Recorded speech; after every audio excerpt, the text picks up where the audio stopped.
শরৎচন্দ্র পড়লে কেউ রোমান্টিক হয়ে যাবে তা একেবারেই ঠিক না। তা পুরোপুরি নির্ভর করে তার ব্যক্তিগত ইচ্ছা, শিক্ষা দীক্ষা, পারিবারিক শিক্ষা দীক্ষা, পারিপার্শ্বিকতা।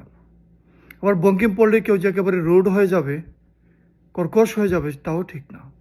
তা নির্ভর করে তার শিক্ষা দীক্ষা, পারিবারিক অবস্থার উপর। আপনি যদি প্রাকৃতিক কোনো দৃশ্য দেখতে চান তাহলে অবশ্যই আপনাকে সুইজারল্যান্ড যেতে হবে। সুইজারল্যান্ডের ডেভোস, জুরিক অথবা জেনেভা যেতে হবে নিঃসন্দেহে। আপনি সেসব প্রাকৃতিক দৃশ্য দেখে মুগ্ধ হয়ে যাবেন।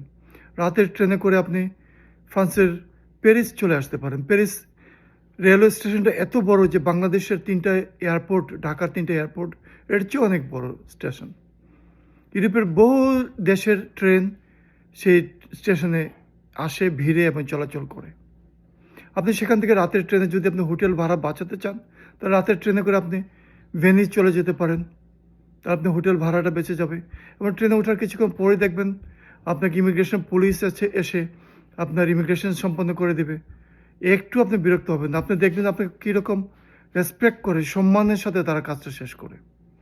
আর যদি আপনি বাংলাদেশে সেই প্রাকৃতিক দৃশ্য দেখতে যান কক্সেস বাজারে, তাহলে কিন্তু আপনাকে চরম দুর্ভোগের মধ্যে পড়তে হয়।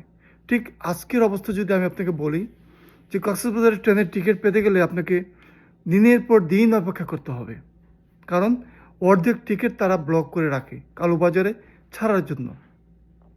সেই টিকিট আপনাকে পাওয়া যাবে অন্যভাবে, অনেক টাকার বিনিময়ে।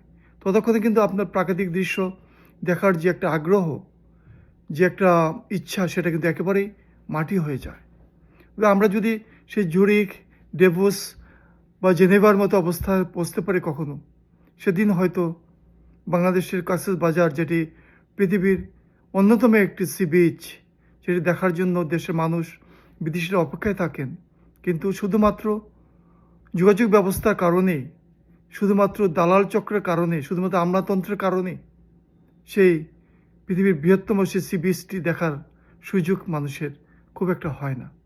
সেই অবস্থা থেকে কবে আমরা মুক্তি পাবো সেজন্য অপেক্ষা করতে হবে।